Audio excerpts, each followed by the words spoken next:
বর্তমানে সোশ্যাল মিডিয়াতে এই ধরনের ফটোগুলো কিন্তু খুবই ট্রেন্ডিংয়ে রয়েছে। খেয়াল করে দেখতেছি প্রায় প্রত্যেকেই কিন্তু এই ধরনের ফটোগুলো তৈরি করতে চাচ্ছে, কিন্তু সঠিক নিয়মে কিভাবে তৈরি করতে হয় সেটা কিন্তু তারা পারতেছে না। খুব সহজেই কিন্তু আপনারা এই ধরনের ফটোগুলো তৈরি করতে পারবেন। জাস্ট আপনি একটা ফটো আপলোড করে দিবেন আর কিছু লেখা লিখে দিবেন, এআই এর মাধ্যমে কিন্তু খুব সহজেই কিন্তু A to Z কিন্তু আপনারা এই ফটোগুলো তৈরি করতে পারবেন খুবই ইজিলি। আপনাদের কাছে একটি অনুরোধ থাকবে, ভিডিওটি অবশ্যই সম্পূর্ণ কন্টিনিউ করবেন আর ভিডিওটিতে অবশ্যই একটি লাইক করবেন। গিবলি বা কার্টুন ফটো তৈরি করার জন্য আপনাকে প্রথমে আপনার একটা ফটো সিলেকশন করতে হবে আগে থেকেই। তারপরে ক্রোম ব্রাউজারটা ওপেন করবেন। ক্রোম ব্রাউজার সার্চ বারে এসে আপনারা ChatGPT লিখে সার্চ করে দিবেন। আমার এখানে সাজেস্ট আসছে, তো এখানে দেখুন ইন্ট্রোডাসিং ChatGPT। তো জাস্ট আপনারা এখানে অ্যাপ্লিকেশনটার উপরে ক্লিক করবেন। প্রথমে যে ওয়েবসাইটের উপরে ক্লিক করবেন।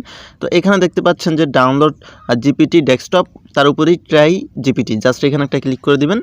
এখানে ক্লিক দেওয়ার পরে কিছুক্ষণ লোড নেবে। তো এখানে দেখুন আস্ক এনিথিং, তারপরে উপরের দিকে দেখবেন যে কিছুক্ষণ লোড নেওয়ার পরে আরও 2 থেকে 3টা অপশন চলে আসে। তো এখানে দেখতে পাচ্ছেন যে ডান পাশের উপরে দেখুন লগ ইন অপশন আছে, জাস্ট আপনারা লগ ইন করতে হবে। প্রথমে কিন্তু আমাদের লগ ইন করতে হবে। তো এক্ষেত্রে আপনার জিমেল দিয়ে লগ ইন করতে পারবেন কিংবা ফোন নাম্বার দিয়ে লগ ইন করতে পারবেন। তো এক্ষেত্রে আপনি ফ্রিতে একটা জিমেল দিয়ে কিন্তু ফ্রিতে আপনি জাস্ট 2 থেকে 3টা ফটোই কিন্তু আপনারা কার্টুনে বা গিবলিতে কনভার্ট করতে পারবেন। তো এখান থেকে আপনারা মাইক্রোসফট অ্যাকাউন্ট দিয়ে করতে পারবেন, অ্যাপেল অ্যাকাউন্ট দিয়ে বা ফোন নাম্বার দিয়ে কিন্তু আপনার অ্যাকাউন্টে রেজিস্ট্রেশন করতে পারবেন। তো এখান থেকে আমি কন্টিনিউ উইথ গুগল অ্যাকাউন্টে ক্লিক করে দেব। তো এখানে ক্লিক দেওয়ার পরে জাস্ট আমি এখান থেকে কন্টিনিউতে ক্লিক করব। আপনাদের যে জিমেলগুলো আছে জিমেলগুলো শো করবে, সেখান থেকে আপনারা একটা জিমেল সিলেক্ট করে দিবেন। তো এখান থেকে আমি একটা জিমেল সিলেক্ট করে দিব। জিমেলটা সিলেকশন করার পর এখানে দেখতে পাচ্ছেন যে ফুল নেম এবং বার্থডে। তো এখানে আমরা আমাদের নামটা দিয়ে দিব, তারপরেরটায় আমাদের জন্ম তারিখটা এবং সালটা দিয়ে দিব, তারপর নিচের দিকে কন্টিনিউ অপশনে ক্লিক করে দিব।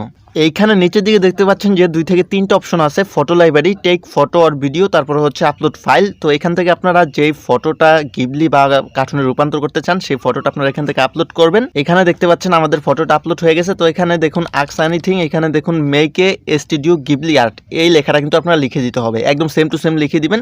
তাহলে কিন্তু এই লেখা অনুযায়ী কিন্তু ফটোটা আপনার গিবলিতে রূপান্তর করে তারা দিবে। তো লেখাটা লেখার পর এখানে দেখতে পাচ্ছেন সেন্ড আইকন আছে, সেন্ড আইকনে ক্লিক করে দিবেন। ক্লিক দেওয়ার সাথে সাথে 2 থেকে 3 সেকেন্ড সময় নেবে। নেট কানেকশন ভালো থাকলে কিন্তু তারা অটোমেটিকলি খুব সুন্দরভাবে একটা কার্টুন ফটো কিন্তু আপনাকে তৈরি করে দিবে। তো এখানে দেখতে পাচ্ছেন যে ডাউনলোড অপশন আছে, ডাউনলোড অপশনে একটা ক্লিক করে কিন্তু এটা ফুল এইচডি কিন্তু ডাউনলোড করে নিতে পারবেন। ভিডিওটি অবশ্যই শেয়ার করে সবাইকে দেখার সুযোগ করে দিবেন।